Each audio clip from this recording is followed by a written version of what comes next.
اعوذ باللہ من الشیطان الرجیم بسم اللہ الرحمن الرحیم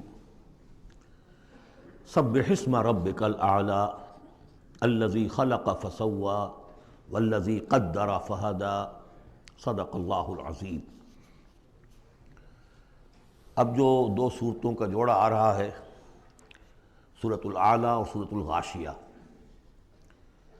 ان دونوں کے بارے میں یہ بات تو آپ میں سے بہت سے حضرات کے علم میں ہوگی کہ نبی اکرم صلی اللہ علیہ وسلم کا یہ معمول تھا کہ جمعہ اور عیدین کی نمازوں میں آپ ان صورتوں کی قرأت فرماتے تھے۔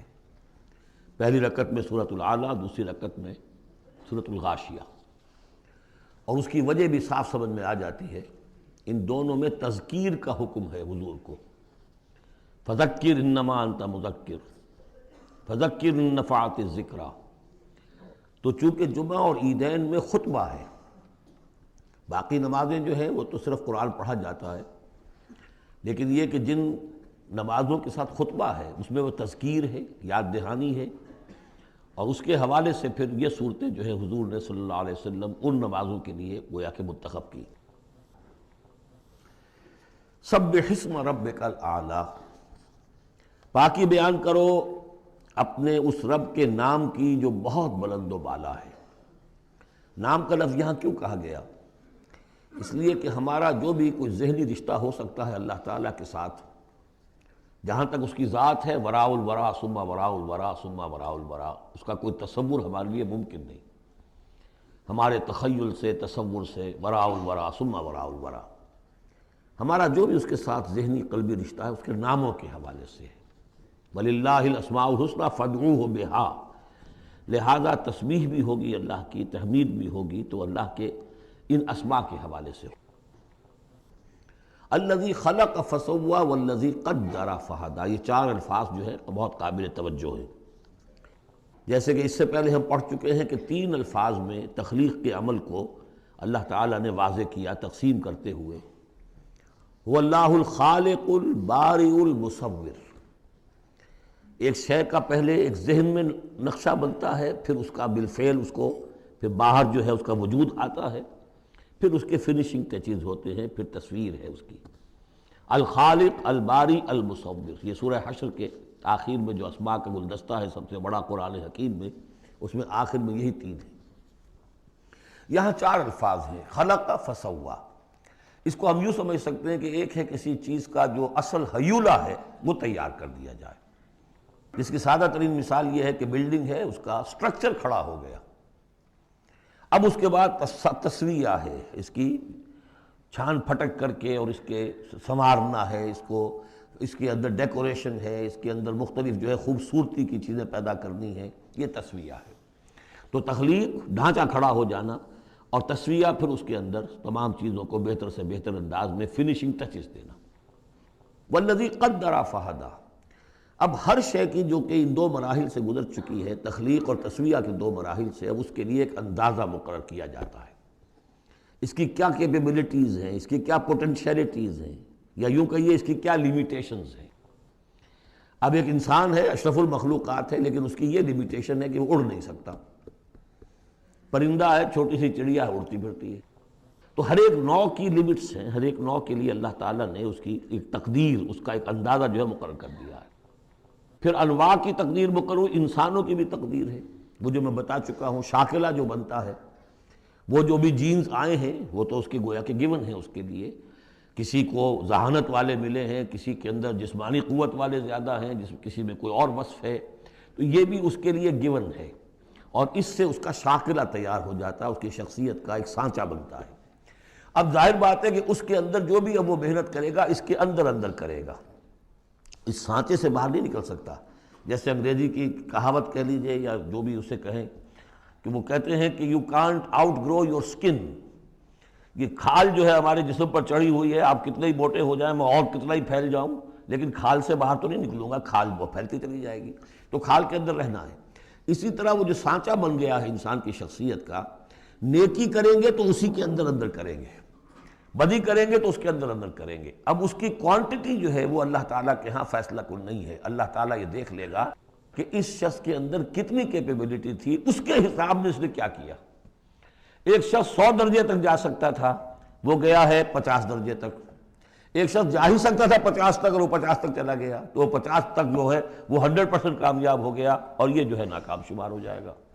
تو یہی بات جو ہے میں نے وضاحت پہلے بھی کر دی تھی کہ لا یکلف اللہ نفسا الا وسعہا، کسی بھی جان کو اللہ تعالیٰ مکلف نہیں ٹھہرائے گا، رسپانسبل نہیں ٹھہرائے گا مگر اس کی وسعت کے مطابق۔ یہ انڈیویجول سا جو ہے وسعت ہر شخص کی، اس کا شاکلہ، یہ گویا کہ اس کی ذاتی تقدیر ہے۔ فہدا، چوتھی چیز ہے کہ ہر شے کا ایک اندازہ مقرر کرنے کے بعد پھر ایک جبلی ہدایت اس کو دے دی جاتی ہے، چلو ادھر۔ پہلی جبلی ہدایت ہے جس کا ذکر آ جائے گا ابھی تھوڑی دیر کے بعد۔ جبلی ہدایت جو ہے وہ ہر بکری کے اندر ہدایت ہے کہ یہ چیز تمہارے کھانے کی ہے، یہ کھانے کی نہیں ہے۔ بہترین گوشت اس کے سامنے ڈال دیجئے وہ تو نہیں کھائے گی، تو جبلی ہدایت ہے اس کی۔ اور گوشت کے اور جو ہے آپ شیر کے سامنے بہت اچھی سبزیاں ترکاریاں لا کر ڈال دیجئے، وہ دیکھے گا بھی، تھوکے گا بھی نہیں، ان کو اسے گوشت چاہیے۔ یہ ہے ہر جبلی ہدایت۔ پھر جبلی ہدایت کے اوپر پھر ہدایت کے اور مراحل ہیں جو اللہ تعالیٰ دیتا ہے، پھر وہ اپنی کتابیں نازل فرماتا ہے، اپنے نبی بھیجتا ہے۔ یہ گویا کہ ہدایت کی تکمیل ہے، ورنہ ہدایت تو بنیادی طور پر جو ہے ہر جبلت کے اندر بھی اللہ نے ودیت کر دی ہے۔ تو یہ ہر کریشن کے لیے یہ 4 الفاظ جو یہاں آئے، سبح اسم ربک الاعلی الذی خلق فسوی والذی قدر فہدی والذی اخرج المرعی، وہی ہے کہ جو نکالتا ہے چارہ زمین سے، فجعلہ غثاء احوا، جو شروع میں تو گھاس اگی ہے تو بڑی خوبصورت ہریاول جو ہے، اس کے بعد وہ سیاہ پڑ جاتا ہے اور چورا چورا ہو جاتا ہے۔ سنقرئک فلا تنسیٰ، اے نبی ہم آپ کو پڑھا دیں گے، آپ بھولیں گے نہیں۔ یہ بھی وہی بات ہے جو سورہ قیامہ میں آ چکی ہے، لا تحرک بہ لسانک لتعجل بہ ان علینا جمعہ وقرآنہ، ہمارے ذمہ ہے، آپ یہ مشقت زیادہ اپنے اوپر نہ لیں، یہ ہم کام کر دیں گے، آپ کے سینے میں اس کو جمع کر دیں گے اور پڑھوا دیں گے، ترتیب بھی بتا دیں گے۔ سنقرئک فلا تنسیٰ الا ما شاء اللہ، سوائے اس کے جو اللہ چاہے۔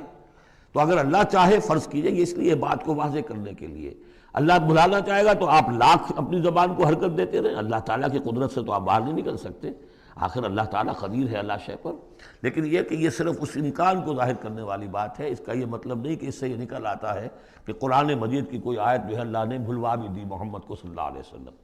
یہ ایسے ہی ہے، قل ان کان للرحمن ولد فانا اول العابدین، اگر اللہ کا کوئی بیٹا ہو تو سب سے پہلے میں پوجوں گا اسے۔ تو یہ اس طرح کی چیز ہے، الا ما شاء اللہ انہ یعلم الجہر وما یخفی، وہ اللہ تعالیٰ جو ہے وہ تو جانتا ہے، خواہ کوئی بلند آواز سے بات کہی جائے اور خواہ اسے چھپایا جائے۔ وَنُيَسِّرُكَ لِلْيُسْرَىٰ، اب یہ لفظ یہاں نوٹ کر لیجئے، یہ آگے بڑھ کر ایک مضمون کھلے گا اس سے۔ اور سہج سہج، تیسیر، یسر سے باب تفعیل، آسان کرنا، اور سہج سہج تھوڑا تھوڑا رفتہ رفتہ ہم آپ کو آسان بنا دیں گے۔ کس چیز کے لیے؟ یسرا، وہ بڑی جو آسانی ہے جنت وہاں پہنچائیں گے، اور جو بڑی کامیابی ہے دنیا میں دین کا غلبہ وہاں بھی پہنچا دیں گے، لیکن سہج سہج ہوگا۔ اس کے لیے اپنا ایک تدریج ہے جو ہماری حکمت میں، ہمارے علم میں ہے۔ ویسے ہم چاہیں آنے واحد میں کر دیں، دین کا غلبہ ہو جائے، کوئی رہے نہ دشمن، آنے واحد میں تمام انسان جو ہے اور تمام جنات کو ابو بکر جیسا بنا دیں، ہم بنا سکتے ہیں، لیکن یہ کہ ہماری جو حکمت تخلیق ہے اس میں یہی ہوگا، تیسیر، آہستہ آہستہ، اور یہ فلسفہ آگے چل کر بہت کھلے گا۔ وَنُيَسِّرُكَ لِلْيُسْرَىٰ فَذَكِّرْ إِن نَّفَعَتِ الذِّكْرَىٰ، آپ تو یاد دہانی کراتے رہیے اگر فائدہ دے سمجھانا۔ اور اس میں در حقیقت یہ ہے کہ ذکر جو ہے اللہ تعالیٰ کا اور اللہ تعالیٰ کی تذکیر جو ہے، اگر تو کہہ دیا ہے یہاں پر اگر فائدہ پہنچائے، لیکن اس کا یہ مطلب نہیں کہ اگر فائدہ پہنچائے تبھی تذکیر کی جائے، اس لیے کہ آگے آ رہا ہے سَيَذَّكَّرُ مَن يَخْشَىٰ، یعنی آپ اگر تذکیر کریں گے تو جس کے دل میں کچھ خوف ہے اس کو تو فائدہ ہو جائے گا نا۔ آپ تذکیر فرما رہے ہیں، نئی وحی آ گئی ہے، اسے آپ نے پڑھ کر سنایا ہے، وہ جن کو پرواہ نہیں ہے ان کو تو فائدہ نہیں ہوگا، لیکن آپ کے اہل ایمان ساتھیوں کے علم میں اضافہ ہوگا، ان کے اندر اور جو ہے ایمان جو ہے بڑھے گا۔ سَيَذَّكَّرُ مَن يَخْشَىٰ وَيَتَجَنَّبُهَا الْأَشْقَىٰ، البتہ جو شقی ہے، بدبخت ہے، وہ اس سے اپنا پہلو کترا جائے گا، وہ پہلو موڑ لے گا۔ الذی یصلی النار الکبریٰ، جس کا انجام پھر یہ ہونا ہے کہ وہ بڑی آگ میں جھونکا جائے گا، داخل ہوگا بڑی آگ میں۔ ثم لا یموت فیہا ولا یحییٰ، پھر نہ اس میں وہ مرے گا اور نہ زندہ رہے گا، نہ زندوں میں نہ مردوں میں۔ لا تبقی ولا تذر، سورہ مدثر میں جو آیت آئی تھی، ثم لا يموت فیہا ولا یحییٰ، پھر نہ اس میں اس کو موت آئے گی، نہ وہ زندوں میں ہوگا نہ مردوں میں۔ قد افلح من تزکا، یقیناً کامیاب ہو گیا وہ، یہ مضمون بھی آگے اب پھیلے گا اور بڑھے گا، ترقی کرے گا۔ قد افلح من تزکا، بے شک کامیاب ہوا وہ کہ جس نے تزکیہ حاصل کر لیا، اپنے آپ کو پاک کر لیا۔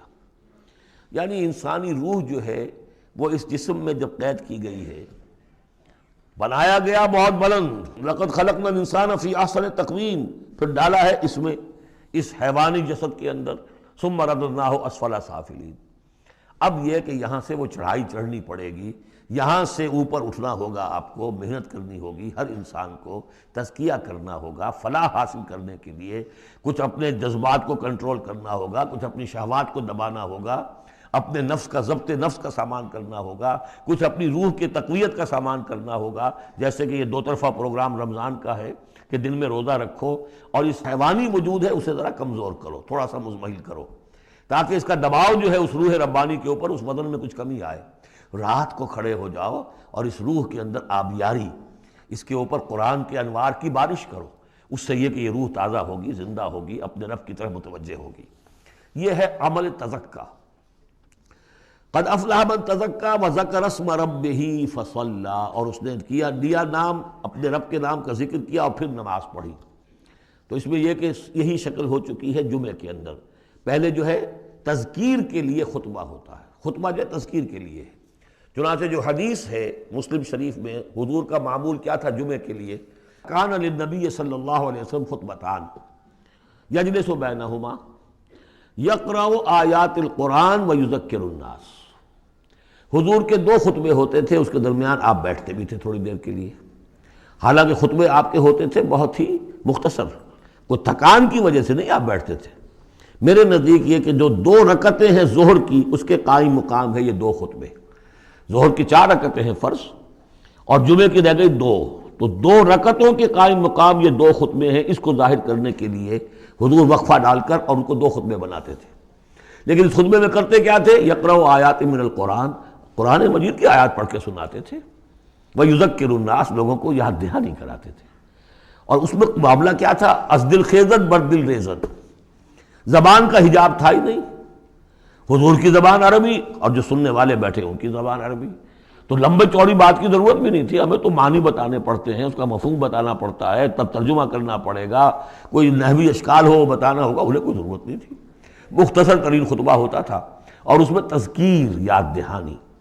اور اسی میں آتا ہے اصل میں وہ حدیث جو آتی ہے کہ وہ جو میں آپ کو بتا رہا تھا کہ وہاں اللہ کے نبی نے بتایا ہے کہ جو پہلی گھڑی میں، اگرچہ اس میں اختلاف ہے کہ اس سے مراد کیا ہے، ایک رائے تو یہ ہے کہ اشراق کے وقت جو لوگ پہنچ گئے مسجد میں، گویا کہ وہ پہلی ساعت میں مسجد میں آ گئے جمعے کے روز، ان کو اتنا ثواب ملے گا جتنا کہ ایک اونٹ کی قربانی سے ہوتا ہے۔ جو دوسری ساعت میں آئیں گے انہیں اتنا ثواب ملے گا جتنا ایک گائے کی قربانی کا۔ تیسری ساعت میں آئیں گے ان کو اتنا ثواب ملے گا جتنا ایک بکری یا میڑھا جو ہے اللہ کی راہ میں قربان کیا۔ چوتھی ساعت میں آئیں گے ان کے لیے ایسا ہے کہ ایک جو مرغی ہے وہ اللہ کی راہ میں صدقہ کر دی، اور جو 5ویں میں آئیں گے وہ ایسے جیسے کہ ایک انڈا اللہ کی راہ میں خیرات کر دیا۔ اس کے بعد جو آتا ہے تو جو فرشتے بیٹھے ہوتے ہیں مسجدوں کے دروازوں پر اور ان کے رجسٹر ہوتے ہیں، ان میں حاضری کا اندراج کرتے ہیں وہ۔ اس کے بعد جب امام کا خطاب شروع ہو جاتا ہے، لیکن وہاں خطبہ ہوتا تھا، خطاب نہیں، ہمارے ہاں تو پھر 2 چیزیں ہو گئی، ایک اردو کی تقریر پھر ایک خطبہ۔ جب امام کا خطبہ شروع ہو جاتا ہے تو اس کے بعد فرشتے اپنے رجسٹر بند کرتے ہیں، یستمعون الذکر، وہ بھی اس ذکر کو سننے میں مصروف ہو جاتے ہیں، یعنی اب جو آنے والے ہیں ان کا اندراج نہیں ہوتا۔ اب اس میں جو تعویل کی علماء نے، اور علماء میں سے شاہ ولی اللہ دہلوی کی بھی تعویل ہے یہ کہ ایک تو یہ کہ اس سے مراد یہ ہماری ساعتیں نہیں ہیں بلکہ کچھ خفی ساعتیں ہیں یہ، اگرچہ مجھے اختلاف ہے ان کی رائے سے۔ البتہ دوسری بات انہوں نے جو کہی ہے کہ اس میں جو اندراج نہیں ہوتا وہ اس معنی میں کہ فضیلت اب نہیں رہی، فضیلت گئی، فرض کی ادائیگی تو ہو جائے گی، چاہے خطبے کے دوران بھی آپ پہنچ گئے ہیں تب بھی جمعے کی فرض کی ادائیگی تو ہو جائے گی، لیکن فضیلت کا معاملہ دفتر فضیلت ہے جو فرشتے بند کرتے ہیں، اب آپ کا اندراج نہیں ہوگا جب امام نے خطبہ شروع کر دیا۔ تو وہ ہے کہ ذکر اسم ربہ، پہلے خطبے میں اللہ کا نام لیا، ذکر کیا، پھر نماز پڑھی۔ یہ ترتیب گویا کہ جمعے کے اندر ہو رہی ہے۔ بل توسرون الحیات الدنیا، تمہارا اصل مرض کیا ہے؟ تم دنیا کی زندگی کو ترجیح دیتے ہو۔ اللہ اللہ خیر صلی اللہ، میں نے یہی کہا تھا نا کہ بما قدم واخر، کسے آگے رکھا کسے پیچھے رکھا، سارا فیصلہ تو اس میں ہے۔ مقدم آخرت ہے اور دین ہے یا دنیا ہے؟ یا تو آپ نے مقدم بنا دیا آخرت کو تو جتنی دنیا مل جائے اللہ کا فضل ہے، اللہ کی طرف سے دین ہے، بونس ہے۔ لیکن اگر آپ نے مقدم بنا دیا دنیا کو تو پھر آپ گئے۔ بس یہ ہے سارا کانٹے کی بات جو ہے۔ تو اس حوالے سے بل تؤثرون الحیات الدنیا کلا بل تحبون العاجلہ وتذرون الآخرہ، تمہارا اصل مرض یہ ہے، تم اس عاجلہ سے محبت کرتے ہو، اس کا نفع بھی نقد نقصان بھی نقد، تکلیف بھی فوراً محسوس ہو گئی اور راحت بھی فوراً محسوس ہو گئی، اور آخرت کا نفع نقصان بھی قرض ہے، ادھار ہے، اس کی تکلیف اس وقت محسوس نہیں ہو رہی۔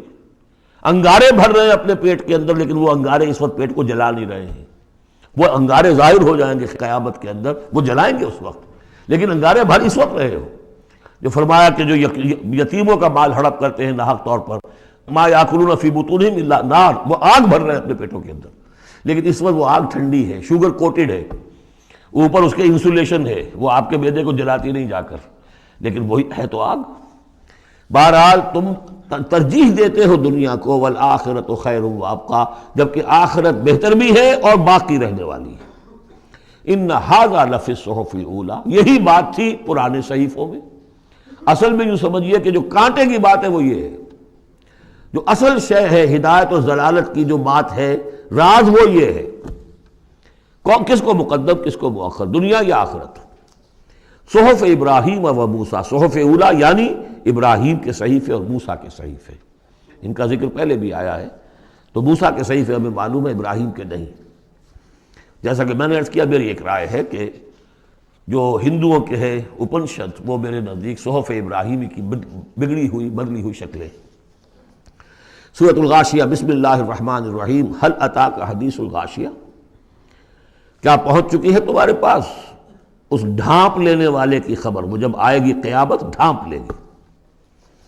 وجوہ یومئذ خاشعہ، یہ مضمون دیکھیے سورہ قیامہ میں بھی آیا تھا، وجوہ یومئذ ناظرۃ الی ربہا ناظرہ ووجوہ یومئذ باسرۃ تظن ان یفعل بہا فاقرہ۔ پھر سورہ عبس میں آ چکا ہے، وجوہ یومئذ مسفرۃ ضاحکۃ مستبشرہ ووجوہ یومئذ علیہا غبرۃ ترہقہا قطرہ۔ یہاں دیکھیے وجوہ یومئذ خاشعہ، بہت سے چہرے اس دن ہوں گے ذلیل ہوئے دبے ہوئے جھکے ہوئے، عاملۃ ناصبہ، ایسے کہ جیسے بڑی کوئی مشقت جھیلی ہے، اس کا تکان کے اثرات ہے، ایگزاسٹڈ ہے۔ تصلیٰ نارا حامیہ، وہ داخل ہوں گے ایک تپتی ہوئی آگ میں، دہتی ہوئی آگ میں۔ تسقیٰ من عین آنیہ، انہیں پلایا جائے گا وہ پانی کے جو کھولتا ہوا ہوگا، ایک ایسا چشمہ جس کا پانی کھولتا ہوا ہوگا۔ لیس لہم طعام الا من ضریع، نہیں ہوگا ان کے لیے کھانے کے لیے غذا مگر جھاڑ کانٹوں والا، کانٹوں والی جھاڑیاں، یا وہ زقوم جس کا ذکر پہلے ہو چکا ہے۔ لا یسمن ولا یغنی من جوع، نہ تو وہ موٹا کرے اور نہ وہ بھوک ہی کو مٹائے، یعنی یہ کہ کھانے کے دو ہی فائدے ہوتے ہیں، آپ کے جسم کو تقویت حاصل ہو، یا یہ کہ کم سے کم بھوک کا احساس تو ختم ہو جائے، ان دونوں میں سے کوئی شے نہیں ہوگی۔ اب اس کے برعکس وجوہ یومئذ ناعمہ، بہت سے چہرے ہوں گے اس روز تر و تازہ، جیسے کہ ناز و نعم میں پلے ہوئے لوگ ہوتے ہیں ان کے چہرے۔ لسعیہا راضیہ، وہ اپنی سعی اور جو بھی انہوں نے دنیا میں محنت کی تھی اور اس کے جو بھی انہوں نے مشقت کی تھی، اثار و قربانی کا معاملہ کیا تھا، اس کا جو نتیجہ ان کے سامنے آئے گا اس سے راضی ہوں گے۔ لسعیہا، یہ انہی کی کوشش تھی، محنت تھی، لیکن آج اللہ نے قبول فرما دی۔ اولئک کان سعیہم مشکورا، وہ لوگ ہوں گے کہ جن کی سعی جو ہے اللہ تعالیٰ کے ہاں مقبول ہو جائے گی تو وہ راضی ہوں گے۔ فی جنت عالیہ، ایک باغ میں جو بہت بلند ہوگا، اونچا۔ لا تسمع فیہا لاغیہ، اس میں وہ کوئی لغو بات بھی نہیں سنیں گے، کوئی لغو بات سننے سے بھی انسان کو کوفت ہوتی ہے، تو اور تو کوئی بات کیا جھوٹ سننا یا کوئی الزام، یہ تو اس کا سوال نہیں، لغو بات بھی نہیں سنیں گے۔ فیہا عین جاریہ، اس میں ایک چشمہ ہے جاری، چلتا ہوا بہتا ہوا۔ فیہا سرر مرفوعہ، اس میں اونچے تخت ہیں رفیع۔ واکواب موضوعہ، اور آب خورے ہیں، کپس ہیں، جام ہیں کہ جو رکھے ہوئے بڑے حساب سے، بڑی عمدگی سے چنے ہوئے۔ وہ نمارق و مصفوفہ، اور قالین ہیں جو صف کے اندر بچھائے ہوئے ساتھ کے ساتھ لگا کر، وہ ذرابی و مبسوسہ، اور مخمل کے نہالچے ہیں جو ہر جگہ جگہ پھیلے ہوئے ہیں، تھوڑی دیر کے لیے ادھر جا کے بیٹھنا ہے تو وہاں بھی ہے۔ افلا ينظرون الى الابل كيف خلقت، یہ وہ آیات ہے قرآن کی کہ جس میں جو علامہ اقبال نے کہا ہے کہ آبزرویشن، دیکھو اور پھر نتیجے نکالو۔ یہ جو کلچر ہے یہ قرآن نے پیدا کیا ہے، توہمات، ایسے ہی بنائے ہوئے عقائد جن کے لیے کوئی سند نہیں، نہ عقل میں ہے اور نہ نقل میں ہے۔ یا تو وہی ہے، ریویلڈ نالج ہے جو اس میں ہے، عقل میں آئے یا نہ آئے وہ اللہ کی بات ہے، وہ ماننی ہے، لیکن اس کے بعد اس سے ماورا کوئی بات جو خلاف عقل ہے وہ نہیں مانیں گے۔ وہ پھر ہونی چاہیے ان السمع والبصر والفؤاد کل اولئک کان عنہ مسئولا، پھر اس سے ہے۔ تو اب دیکھو افلا ینظرون الی الابل کیف خلقت، تو کیا یہ غور نہیں کرتے، دیکھتے نہیں ہیں کہ اونٹوں کو کیسے بنایا گیا ہے، ان کے جسم کی کتنی ہم آہنگی ہے ان کے ماحول کے ساتھ، پورے ہفتے انہیں پانی نہ ملے لیکن وہ چلتے رہیں گے، کھانے کو نہ ملے چلتے رہیں گے، ان کے پاؤں ایسے بنائے کہ دھستے نہیں ہیں ریت کے اندر۔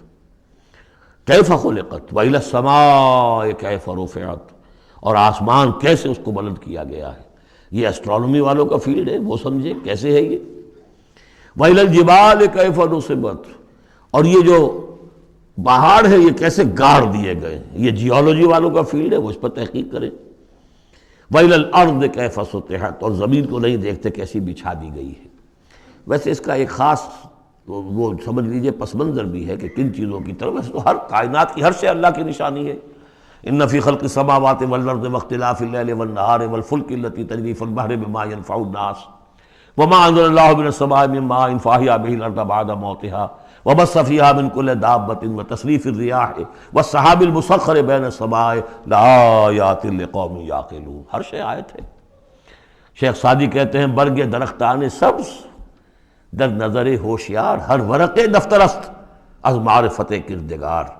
یہ جو درخت ہیں ان کے جو پتے ہیں یہ ہرے ہرے پتے، جو دیکھنے والی آنکھ ہے اس کو تو یہ ان میں سے ہر پتا ایک دفتر نظر آتا ہے معرفت کا، اللہ تعالیٰ کی معرفت کا۔ اور آج ہمیں معلوم ہوا ہے کچھ نہ کچھ، آج سے پہلے لوگوں کو معلوم نہیں تھا کہ ہر پتے میں ایک فیکٹری ہے، فوٹو سنتھسس کی فیکٹری ہے، کہ جو یہ سولر انرجی ہے اسے وہ جذب کر رہی ہے اور اس کو جو ہے کنورٹ کر رہی ہے، وہی انرجی ہے جو لکڑی کے اندر سٹور ہو رہی ہے، پھر آپ لکڑی جلا کر نکال لیتے ہیں، یہ آگ کہاں سے آ گئی؟ وہی سولر انرجی، اس کی سورس وہی ہے، اور اس سولر انرجی کو، سورج کی اس حرارت کو جذب کر رہا ہے یہ پتا، اور وہاں وہ عمل جاری، ہر پتا ایک فیکٹری ہے فوٹو سنتھسس کی۔ تو برگ درختان سبز در نظر ہوشیار، ہر ورق دفترست از معرفت کردگار۔ لیکن یہاں چار چیزوں کا ذکر جو ہوا ہے یہ ایک خاص پس منظر ہے۔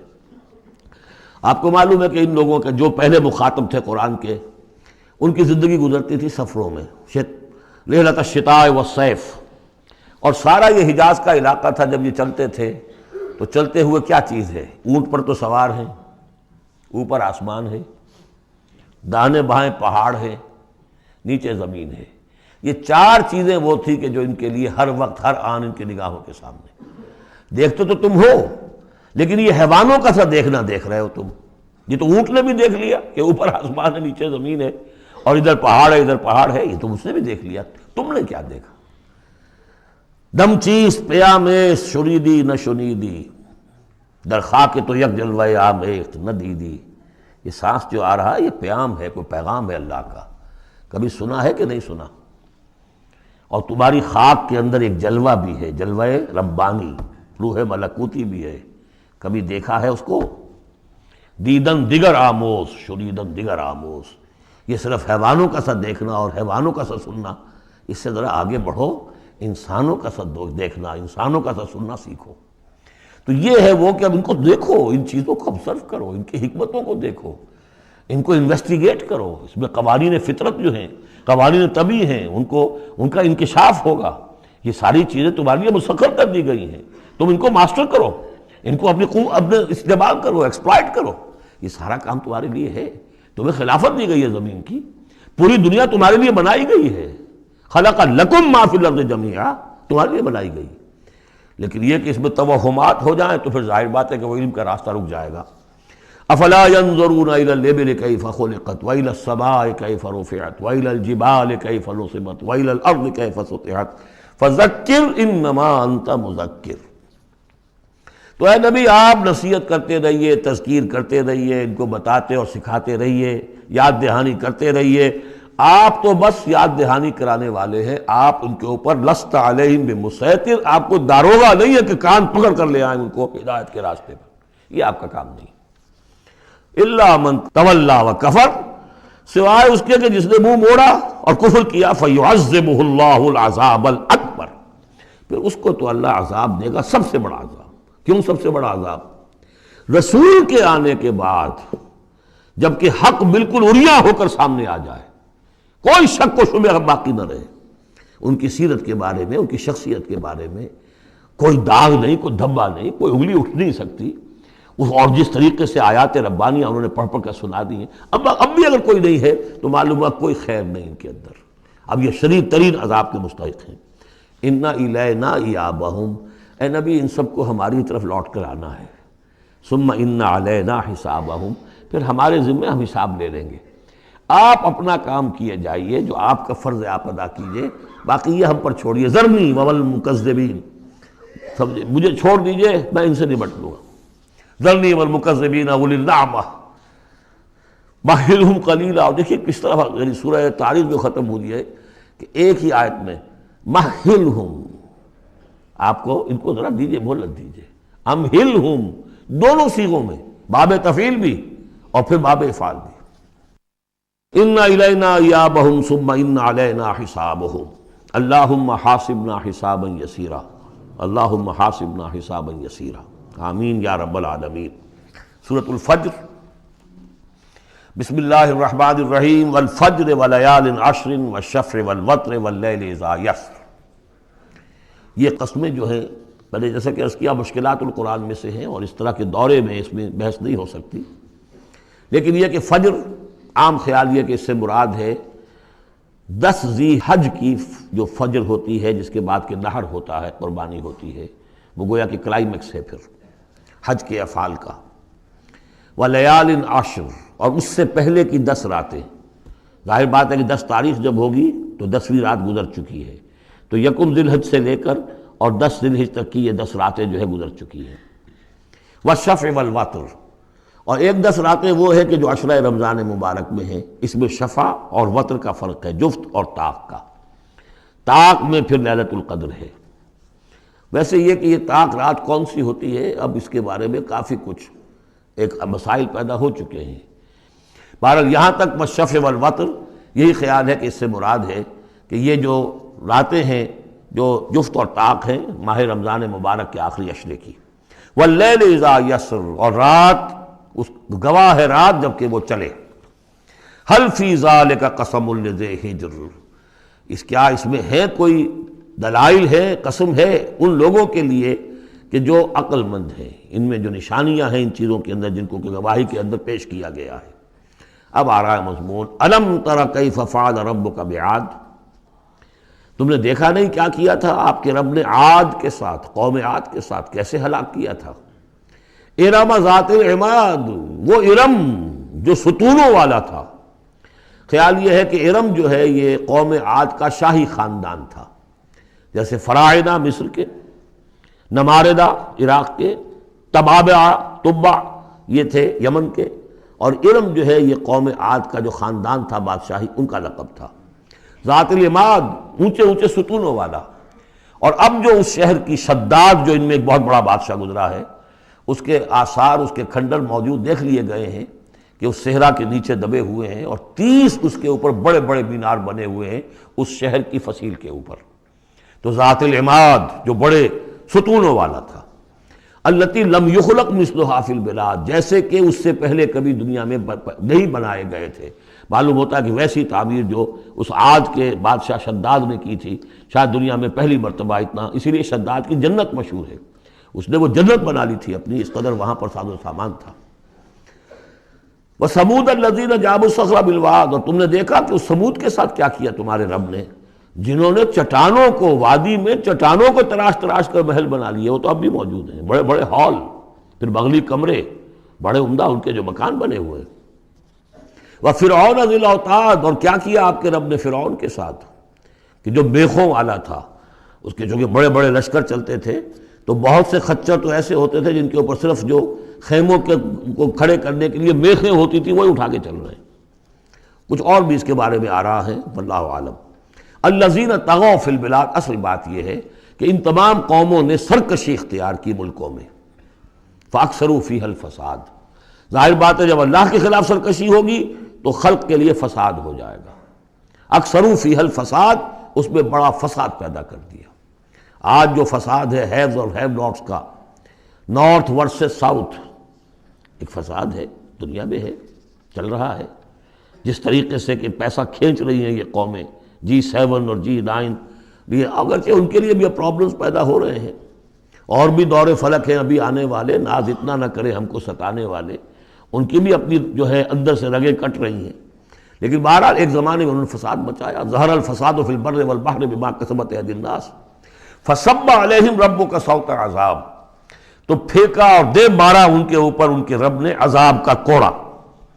عذاب کا کوڑا تھا جس سے آل فرعون بھی ختم ہوئے اور وہ عاد بھی تباہ و برباد کر دیے گئے، قوم ثمود نسیہ منسیہ کر دیے گئے. ان ربک لبالمرصاد، جان لو کہ تمہارا رب تاک میں بیٹھا ہوا ہے، گھات میں ہے. جو کوئی ایسی سرکشی کرے گا اس کا پھر یہی حشر کرے گا. یہ اب جو مضمون آ رہا ہے قرآن مجید میں بہت ہی اہم مضمون ہے. فَأَمَّا الْإِنسَانُ إِذَا مَا ابْتَلَاهُ رَبُّهُ فَأَكْرَمَهُ وَنَعَّمَهُ فَيَقُولُ رَبِّي أَكْرَمَنِ. انسان کا معاملہ یہ ہے کہ جب اس کا رب اسے آزماتا ہے، اسے عزت دیتا ہے، نعمتیں دیتا ہے، تو وہ کہتا ہے میرے رب نے مجھے عزت دی. وَأَمَّا إِذَا مَا ابْتَلَاهُ فَقَدَرَ عَلَيْهِ رِزْقَهُ، جب اسے آزماتا ہے اور اس کا رزق جو ہے اس پر تنگ کر دیتا ہے، راشننگ کر دیتا ہے، تھوڑا تھوڑا دیتا ہے. فَيَقُولُ رَبِّي أَهَانَنِ، تو وہ کہتا ہے میرے رب نے مجھے ذلیل کر دیا. کلا، ایسا نہیں ہے. آپ کو کیا خرابی نظر آئی اس میں؟ کوئی شرک نہیں ہے. اس نے یہ تو نہیں کہا کہ مجھے نعمتیں دی ہیں تو کوئی لکشمی بائی کی کرپا ہو گئی ہے، یہ تو نہیں کہا. اللہ نے، میرے رب نے مجھے عزت دے دی. اور اگر کہیں تنگی آ گئی ہے تو یہ میرے رب نے مجھے ذلیل کر دیا. توحید تو مکمل ہے نا یہاں، کہ کسی اور دیوی دیوتا کسی اور الہہ کا تذکرہ نہیں ہے. رب ہی نے مجھے عزت دی، رب ہی نے مجھے ذلیل کیا. تو عز من تشاء و تذل من تشاء، اے اللہ تو ہی ہے جس کو چاہتا عزت دیتا ہے، جس کو چاہتا ذلیل کر دیتا ہے. تو کیا خرابی کیا ہے اس میں؟ اس میں خرابی یہ ہے کہ اس دنیا میں جو کچھ تمہیں ملتا ہے تم اسے عزت مت سمجھو، یہ امتحان ہے. اور اگر کبھی تنگی آتی ہے اسے ذلت نہ سمجھو، یہ بھی امتحان ہے. یہ برابر ہے. یہ تم نے اسے عزت سمجھا، دھوکہ کھا گئے. اس کو ذلت سمجھا، دھوکہ کھا گئے. چاہے توحید انٹیکٹ ہے آپ کی، لیکن توحید جو ہے وہ تو یوں سمجھیے کہ جڑ بنیاد ہے نا ہدایت کی. اس سے اوپر بھی تو منزلیں ہیں ہدایت کی کہ نہیں. یہ امتحان ہے. ایک لفظ جو کامن ہے، اذا ما ابتلاہ ربہ فاکرمہ، جب اسے ابتلا میں ڈالا اور ابتلا میں عزت دی. دیکھیں اب کرتا کیا ہے، صبر کر، یہ شکر کرتا ہے. اپنی جو بھی ہم نے اس کو نعمتیں دی ہیں وہ حقداروں کو ان کے حق ادا کرتا ہے کہ نہیں کرتا ہے. یہ عزت نہیں ہے. عزت تو تب ہوگی جب تم اس امتحان میں پورے اترو گے. ذالک یوم التغابن، وہ تو قیامت میں پتہ چلے گا کہ کس کے لیے عزت تھی کس کے لیے نہیں. کسی کو تنگی دی ہے تو یہ ذلت نہیں ہے، دیکھنا ہے صبر کرتا ہے کہ نہیں کرتا. کہیں یہ بالکل مستر ہو کر اور اپنی عزت نفس جو ہے ہتھیلی پر رکھ کر لوگوں کے سامنے مانگنے کے لیے تو نہیں نکل جاتا. پتہ چل گیا نا. تو یہ امتحان ہے. تو پہلا درجہ سمجھیے کہ چاہے فراوانی ہو، عیش ہو، آرام ہو، دولت ہو، یہ بھی امتحان. تکلیف ہے، رنج ہے، محنت ہے، مشقت ہے، اسرت ہے، تو یہ بھی امتحان. دونوں برابر ہو گئے. اب بھی ہدایت اس سے اوپر بھی ہے. ایک ہمارے دل میں یہ چور رہے گا پہلا امتحان آسان ہے دوسرا مشکل ہے. نہیں، حقیقت اس کے برعکس ہے. پہلا مشکل ہے. یہ دولت میں رہ کر بھول جانے کا آپ کے اندر زیادہ امکان ہے. الہا، حدیث آپ کو سنائی تھی، ما قل و کفا خیر مما کثر و الہا. اگر زیادتی ہوگی، دولت ہوگی، تم اللہ کو بھول جاؤ گے تو زیادہ سخت نقصان یہ ہے، زیادہ بڑا امتحان یہ ہے. اور اگر ناپ تول کر مل رہا ہے تو ہر وقت اللہ یاد رہے گا. یہ ہلکا ہے، اگر حقیقت وہ بھاری ہے. اور اسی میں وہ واقعہ نوٹ کر لیجئے، امام احمد ابن حنبل رحمۃ اللہ علیہ کا کہ جب وہ مار پڑ رہی تھی کہ جس کے بارے میں الفاظ ہیں کہ ہاتھی کو بھی وہ مار پڑتی تو بلبلا اٹھتا، اس وقت آنکھوں میں آنسو نہیں آئے۔ کب آئے؟ جب بادشاہ وقت، خلیفہ وقت کا ایلچی آیا ہے اشرفیوں کے توڑے لے کر کہ یہ بادشاہ نے آپ کے لیے نذرانہ بھیجا ہے، تب رو پڑے اے اللہ میں اس امتحان کے قابل نہیں ہوں، یہ امتحان سختر ہے۔ تو یہ ہے درجہ بدرجہ، لَتَرْكَبُنَّ طَبَقًا عَنْ طَبَقٍ، تو ہدایت کے بھی یہ درجے ہیں۔ پہلا درجہ تو یہ ہے کہ جو بھی ہے اللہ کی طرف سے ہے، تنگی ہے تو اللہ کی طرف سے، اور فراوانی ہے تو اللہ، یہ توحید تو پوری ہو گئی آپ کی، اللہ کی طرف سے ہے۔ لیکن اس میں اب آگے درجے ہیں کہ یہ امتحان ہے، یہ بھی امتحان وہ بھی امتحان، اس اعتبار سے دونوں بھی امتحان ہیں، یہ دونوں برابر ہیں۔ اس سے بھی اوپر یہ ہے وہ امتحان مشکل ہے فراوانی والا، اور یہ امتحان جو ہے یہ آسان ہے۔ فَأَمَّا الْإِنسَانُ إِذَا مَا ابْتَلَاهُ رَبُّهُ فَأَكْرَمَهُ وَنَعَّمَهُ فَيَقُولُ رَبِّي أَكْرَمَنِ وَأَمَّا إِذَا مَا ابْتَلَاهُ فَقَدَرَ عَلَيْهِ رِزْقَهُ فَيَقُولُ رَبِّي أَهَانَنِ كَلَّا۔ لیکن چونکہ تمہاری ذہنیت یہ ہے، لہذا تمہارا طرز عمل کیا ہے؟ بَلَا تُكْرِمُونَ الْيَتِيمَ، تم یتیم کی عزت نہیں کرتے۔ وَلَا تَحَاضُّونَ عَلَىٰ طَعَامِ الْمِسْكِينِ، تم مسکینوں کو، غریبوں کو کھانا کھلانے پر ایک دوسرے کو اکساتے بھی نہیں ہو، خود تو کیا کھلاؤ گے؟ اس لیے کسی اور سے اگر کہہ دیں گے تو وہ پلٹ کر کہہ دے گا تم کیوں نہیں کھلا دیتے، لہذا بہتر یہ ہے کہ خاموشی رہو۔ وَلَا تَحَاضُّونَ عَلَىٰ طَعَامِ الْمِسْكِينِ وَتَأْكُلُونَ التُّرَاثَ أَكْلًا لَمًّا، اور تم چاہتے ہو کہ ساری وراثت اور میراث سمیٹ کر تم ہی ہڑپ کر جاؤ۔ اور وہ رواج وہاں پر یہ تھا، ہندوؤں میں تو اب تک بھی شاید ہے کہ وہ بڑا بیٹا جو ہے بس وہی وارث ہے، باقی کسی کا کوئی حق ہوتا ہی نہیں۔ یہ تو قرآن نے دیا ہے تفصیلی قانون وراثت۔ باقی یہ ہے کہ جس شخص کا ہاتھ پڑ گیا اور جس میں جو بڑا کوئی طاقتور ہے وہ چھوٹے بہن بھائیوں کو کیا دیتا تھا؟ کچھ بھی نہیں۔ تم چاہتے ہو کہ ساری میراث تم جمع کر کے ہڑپ کر لو۔ وَتُحِبُّونَ الْمَالَ حُبًّا جَمًّا، اور مال سے تو تم محبت کرتے ہو ٹوٹ کر، وہ تو گویا کہ کوٹ کوٹ کر بھری ہوئی ہے تمہارے دل میں۔ کلا، یہ دو صورتیں اس اعتبار سے ان کو ذہن میں رکھیے کہ خاص عرب کا جو ایک معاشرہ تھا، اس کا ایک کلچر تھا، اس کی ایک ثقافت تھی، اس کی تصویر ہے جو ان دونوں صورتوں میں آ رہی ہے۔ ایک ان کا اپنا ثقافت کا، ان کا ماحول، غریبوں کو کھانا کھلانا یہ ان کے ہاں سمجھا جاتا تھا اچھا کام ہے، لیکن یہ کہ جو لوگ دولت کی محبت میں مبتلا ہو گئے وہ کیسے کریں گے اس کو؟ اور جو بھی وہاں پر ہو رہا تھا زوردار جو بھی ہے طاقت والا سب کو سمیٹ لیتا تھا۔ کلا اذا دکت الارض دکا دکا، اس آیت کے ترجمے دو بھائیوں نے علیحدہ کیے ہیں۔ دو بھائی کون؟ امام الہند شاہ ولی اللہ دہلوی کے فرزندان گرامی رحمت اللہ علیہ و رحمت اللہ علیہما، باپ پر بھی رحمت ہو اللہ کی اور دونوں بیٹوں پر بھی۔ یہ موضع القرآن میں شاہ عبد القادر صاحب نے ترجمہ کیا ہے، جبکہ زمین کو کوٹ کوٹ کر پست کر دیا جائے گا، ہموار کر دیا جائے گا، اذا دکت الارض دکا دکا۔ اور جو ان کے بھائی ہیں شاہ رفیع الدین رحمہ اللہ، وہ کہتے ہیں کہ جبکہ زمین کو ریزہ ریزہ کر دیا جائے گا۔ اب عربی زبان کے اندر یہ سارے احتمالات ہوں گے، میں پہلے ترجمے کو ترجیح دیتا ہوں کہ زمین کو کوٹ کوٹ کر چپٹا کر دیا جائے گا، پھیلا دیا جائے گا۔ وَجَاءَ رَبُّكَ وَالْمَلَكُ صَفًّا صَفًّا، سورہ حاقہ میں آپ نے پڑھا تھا فَإِذَا انشَقَّتِ السَّمَاءُ فَكَانَتْ وَرْدَةً كَالدِّهَانِ، یہ تو ہم نے پڑھا سورہ رحمان میں، اور پھر یہ کہ وہاں پڑھا بھربھرا سا ہو جائے گا، وَالْمَلَكُ عَلَىٰ أَرْجَائِهَا، اس کے کناروں کے اوپر جو ہیں وہ فرشتے ہوں گے، وَيَحْمِلُ عَرْشَ رَبِّكَ فَوْقَهُمْ يَوْمَئِذٍ ثَمَانِيَةٌ، اور 8 فرشتے اس روز اللہ کے عرش کو لے کر اتریں گے۔ جاء ربک والملک صفا صفا، اس سے اندازہ ہوتا ہے کہ قصہ زمین برسر زمین ہی طے ہوگا۔ جو ہم نے کمایا، جو گنوایا، یہی کمایا یہی گنوایا، کوئی نیکی کمائی تو یہاں اور کوئی بدی کمائی تو یہاں، یہ سارا قصہ زمین زمین ہی پر ہوگا۔ زمین کو پھیلایا جائے گا، مدت کھینچا جائے گا، چپٹا کر دیا جائے گا، کوٹ کوٹ کر پہاڑ چلا دیے جائیں گے، وہ ریت روئی کے گالے بن جائیں گے، نہ اس میں کہیں کوئی موڑ ہوگا، نہ اونچائی ہوگی، نہ ڈھلوان ہوگی، سورہ طٰہٰ میں ایک اعتبار سے۔ تو یہ ساری چیزیں کر کے پھر یہیں پر اللہ تعالیٰ کا نزول اجلال ہوگا، اس کی کوئی تجلی ہوگی جس کو لے کر کے خاص طور پر 8 فرشتے جو ہیں وہ نازل ہوں گے۔ وَجَاءَ رَبُّكَ وَالْمَلَكُ صَفًّا، فرشتے ہوں گے صفے باندھے ہوئے۔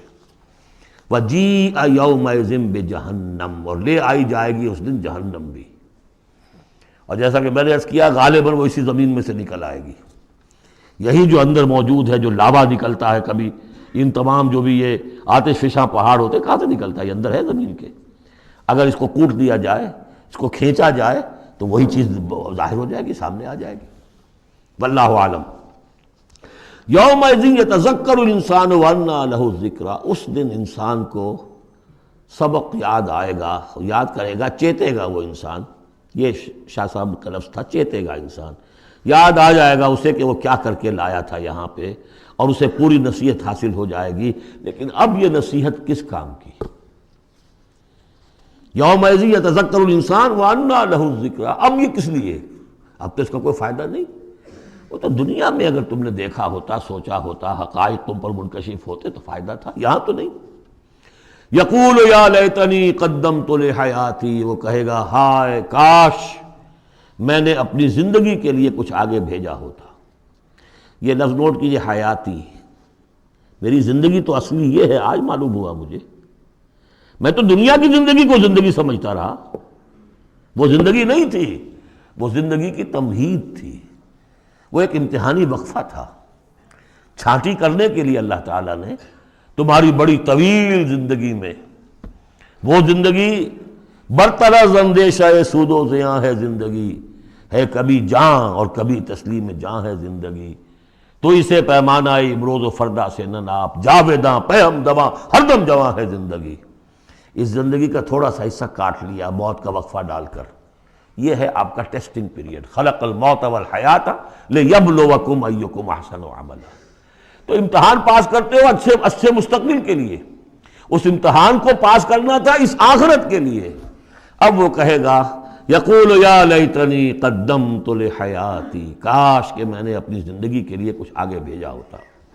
فیومئذ لا یعذب عذابہ احد، تو اس دن وہ عذاب دے گا کہ جیسا عذاب کوئی نہ دے سکے، لا یعذب عذابہ احد، اس کا سا عذاب نہ دے سکے کوئی اور، ولا یوثق وثاقہ احد، اور اس کا سا باندھنا نہ باندھ سکے کوئی اور۔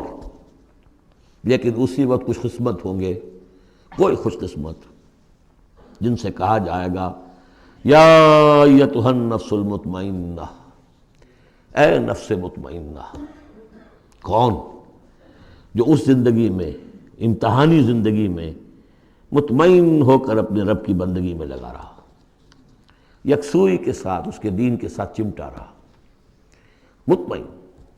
یا ایتھا النفس المطمئنہ ارجعی الی ربک راضیۃ مرضیہ، اب لوٹ جاؤ اپنے رب کی طرف اس حال میں کہ تم اس سے راضی، وہ تم سے راضی۔ رضی اللہ عنہم ورضوا عنہ فادخلی فی عبادی، داخل ہو جاؤ میرے نیک بندوں میں۔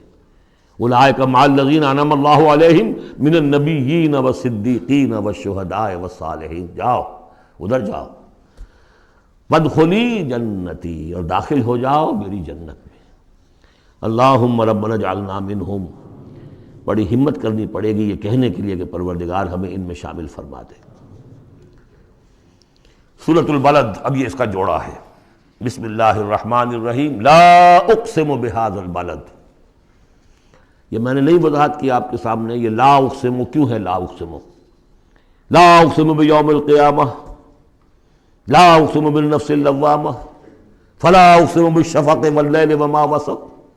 یہ لا جو ہے نافیہ نہیں ہے، یہ لا ہے اس معنی میں تم جو کہہ رہے ہو غلط ہے، میں قسم کھاتا ہوں قیامت کے دن کی، اسی طرح تمہارے دماغ میں جو بیٹھا ہوا غلط نہیں، جیسے کہ انگریزی میں نے I swear by the day of judgment، لیکن ہوتا کیا ہے انگریزی میں نے کے بعد کوما لگ جاتا ہے تو آپ کو پتہ چل گیا یہ علیحدہ ہے،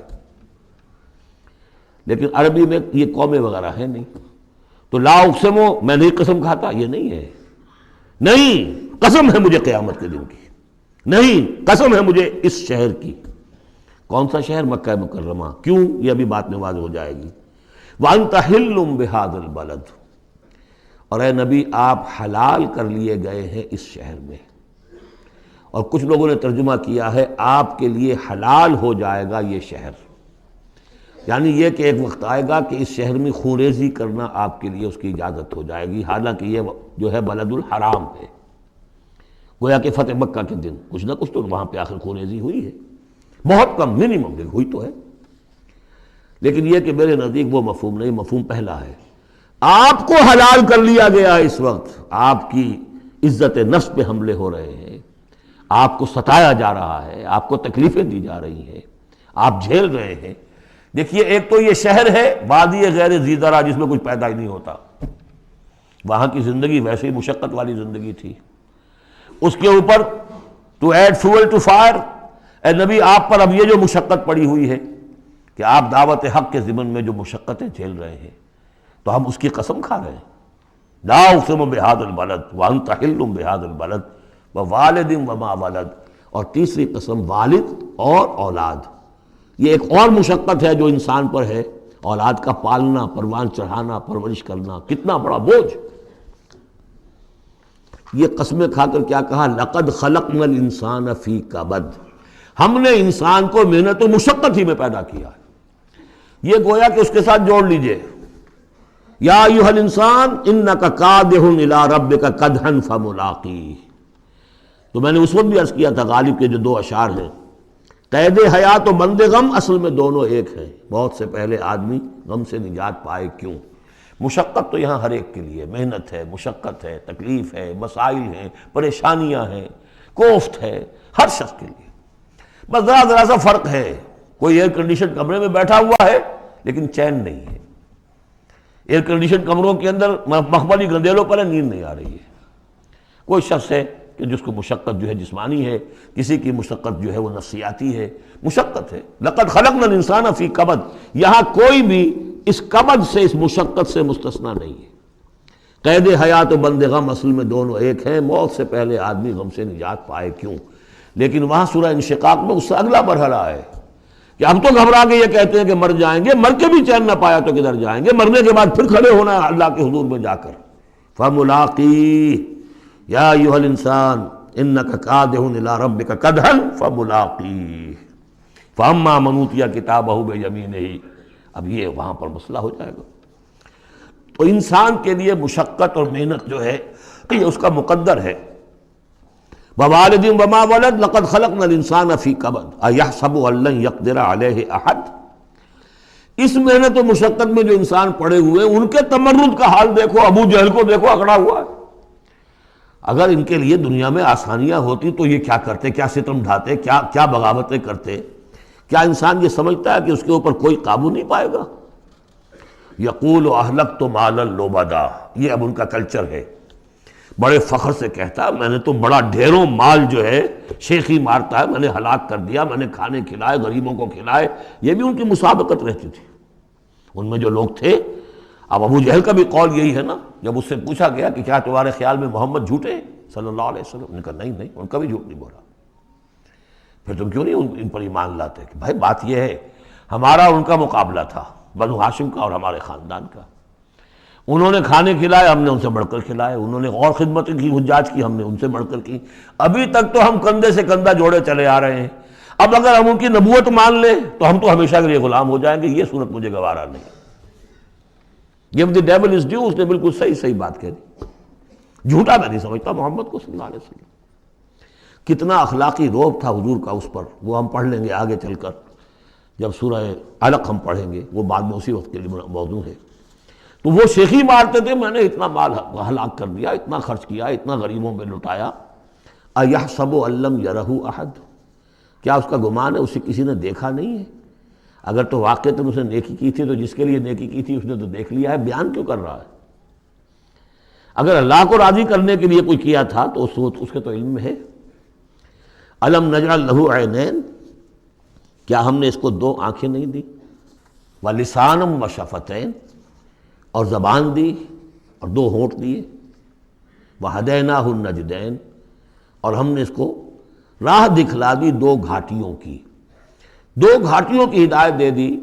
اس میں عام رائے تو یہ ہے کہ اس سے مراد ہے نیکی اور بدی، لیکن یہ کہ مجھے اس رائے سے زیادہ اتفاق ہے جن کے خیال میں اس سے مراد ہیں ماں کی دو چھاتیاں، ابھار ہوتے ہیں، نجدین اس کو کہتے ہیں جو چیز ابھری ہوئی ہو، یہ جبلی ہدایت ہے جو بچہ لے کر آیا ہے. کس نے پڑھایا اس کو؟ کس نے یہ سکھایا ہے اس کو کہ جاؤ چوسو اور تمہارے اندر دودھ آ جائے گا، تمہیں جو ہے غذا مل جائے گی؟ یہ ہدایت ہے اللہ کی. وہ میں نے عرض کیا تھا جبلی ہدایت. الذی خلق فسوی والذی قدر فہدی، یہ ہدایت تو وہ لے کے آیا بچہ. اسے معلوم ہے میری غذا کہاں ہے. اس کی ماں میں، اس کے منہ میں جاتا ہے ماں کا دودھ اور وہ اس کو چوستا ہے اور پیتا ہے. کہیں سے سیکھ کر آیا ہے، کوئی ٹریننگ اس کو دی گئی ہے. وَهَدَيْنَاهُ النَّجْدَيْنِ، بہرحال دونوں معنی آپ ذہن میں رکھیے. فَلَقْتَحَمَ الْعَقَبَةَ، لیکن وہ گھاٹی کو عبور نہ کر سکا. گھاٹی کون سی ہے بھائی؟ وَمَا أَدْرَاكَ مَا الْعَقَبَةُ، جانتے ہو وہ گھاٹی کون سی ہے؟ فَكُّ رَقَبَةٍ، کسی گردن کا چھڑا دینا، آزاد کر دینا، کسی غلام کو آزاد کرا دینا اپنا مال خرچ کر کے، یا کسی مقروض کا قرضہ ادا کر دینا اپنے مال سے. او اطعام فی یوم ذی مسغبہ، یا کھانا کھلا دینا بھوک کے دن جبکہ اپنے بھی لالے پڑے ہوئے ہوں، قحط کا عالم ہو، اور آدمی کو نظر آ رہا ہو کہ میرا اپنا سٹور بھی جو ہے گندم کا ختم ہو رہا ہے، پھر بھی کھانا کھلائے بھوکے کو. یتیماً ذا مقربۃ، اس یتیم کو کہ جو قرابت دار بھی ہے، بھتیجا ہے، بھانجا ہے. او مسکیناً ذا متربہ، یا وہ محتاج جو مٹی میں رل رہا ہے. ثم کان من الذین آمنوا وتواصوا بالصبر وتواصوا بالمرحمہ. دیکھیے یہ ہے وہ فلسفہ جو سورہ حدید میں آیا تھا، اب اچھی طرح سمجھ لیجئے. اس میں سے انسان کا اس گھاٹی میں سے نکل جائے گا تو آگے رستہ صاف ہے. وہ اصل جو بریک لگا ہوا ہے وہ مال کی محبت کا ہے. اس کو کھولو گے پھر گاڑی چلاؤ، چلے گی گاڑی.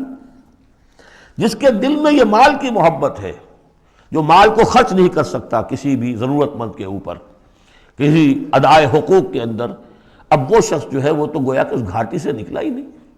اسے ایمان کی کہاں نعمت میسر آئے گی. ایمان لے بھی آئے گا اس حال میں تو منافق ہوگا. سمجھ رہے میری بات کو؟ اگر یہ گند دل میں سے نکلا نہیں، پاک نہیں ہوا، تو ایمان لے بھی آئے گا کسی وجہ سے تو منافق بنے گا، مومن تو نہیں بن سکتا صحیح معنی میں. اس گندگی کو دور کرو، جیسا کہ ہم نے وہاں پڑھا تھا، اعلموا ان اللہ یحیی الارض بعد موتہا قد بینا لکم الآیات لعلکم تعقلون ان المصدقین والمصدقات واقرضوا اللہ قرضا حسنا یضاعف لهم ولهم اجر کریم والذین آمنوا باللہ ورسلہ. یہ منزل طے کر کے اگر ایمان لایا ہے انسان تو اولئک هم الصدیقون والشہداء، وہ ان کے مراتب عالیہ کھلے ہوئے ہیں. ادھر جاؤ یا ادھر جاؤ اپنی استاد طبع اور مزاج کے مطابق. یہاں بھی وہی ہے، پہلے یہ کام کیے ہوں فلقتحم العقبہ، اگر اس گھاٹی کو عبور کر لے. اور گھاٹی کون سی ہے؟ فک رقبۃ او اطعام فی یوم ذی مسغبۃ یتیما ذا مقربۃ او مسکینا ذا متربہ ثم کان من الذین آمنوا وتواصوا بالصبر وتواصوا بالمرحمہ. زمین کے اندر سے یہ گند آپ نے نکال دیا، شوریلی زمین کے اندر جو بھی تھا اس کو صاف کر کے اب بیج ڈالیے ایمان کا. ثم، یہ زمین تیار ہو گئی ہے، اب بیج ڈالیے. ثم کان من الذین آمنوا، پھر ہوا وہ ان لوگوں میں شامل کہ جو ایمان لائے اور تواصوا بالصبر وتواصوا بالمرحمہ. یہ وہ مضمون یہاں آ گیا ہے، والعصر ان الانسان لفی خسر الا الذین آمنوا وعملوا الصالحات وتواصوا بالحق وتواصوا بالصبر. اور یہاں پہ ترتیب بدلی ہوئی ہے، وہاں ایمان کے بعد عمل صالح یا عمل صالح کے بعد ایمان ہے. وہاں تواصی بالحق کے بعد تواصی بالصبر ہے، یہاں تواصی بالصبر پہلے ہے، تواصی بالمرحمہ بعد میں ہے. تو اس میں تقابل سے بہت سے جو حقائق ہیں وہ کھلتے ہیں. ثم کان من الذین آمنوا وتواصوا بالصبر وتواصوا بالمرحمہ. اگر اس گھاٹی کو عبور کر کے آدمی آئے اور پھر وہ ایمان لانے والوں میں شامل ہو تو پھر اس کا معاملہ اولئک هم الصدیقون والشہداء عند ربہم. اولئک اصحاب المیمنہ، یہ ہوں گے میمنہ والے، داہنے والے. وہ داہنے والے ہم پڑھ چکے ہیں سورہ واقعہ میں بھی، فاصحاب الیمین ما اصحاب الیمین واصحاب الشمال ما اصحاب الشمال فالسابقون السابقون کنتم ازواجا ثلاثا، تین گروہوں میں تم تقسیم ہو جاؤ گے. پھر یہ بھی ہو سکتا ہے ان کو جو اعمال نامے دیے جائیں گے داہنے ہاتھ میں دیے جائیں گے، ان کو جو اعمال نامے تھمائے جائیں گے وہ بائیں ہاتھ میں تھمائے جائیں گے. اولئک اصحاب المیمنہ. ویسے یمن کا لفظ آتا ہے خوش بختی کے لیے، تو یہ خوش بخت لوگ ہیں، یہ کامیاب ہو گئے، یہ رشد اور سعادت کی منزلوں کو پا گئے، یہ فوز اور فلاح تک پہنچ گئے. والذین کفروا بآیاتنا، اور جو لوگ ہماری آیات کا انکار کریں گے ہم اصحاب المشأمہ، وہ ہوں گے کم بختی والے، علیہم نار موصدہ، ان پر آگ بند کر دی جائے گی۔ یعنی ایک وہ ہے آگ کہ جس کا باہر نکل رہے ہیں، لپٹیں نکل رہی ہیں، ایک یہ کہ بند کر دیا جائے تو ساری حرارت اندر ہی اندر رہے، گویا کہ جیسے دم پخت کہتے ہیں آپ، پوری کی پوری جو ہے ان کے اوپر آگ موند دی جائے گی، علیہم نار موصدہ۔ اللہ تعالی ہمیں اس سے بچائے، اور ہمیں اللہ تعالی اپنی شان غفاری اور شان رحیمی کی طفیل ہمیں اصحاب جنت میں داخل فرمائے۔ بارک اللہ لی ولکم فی القرآن العظیم ونفعنی وإیاکم بالآیات والذکر الحکیم۔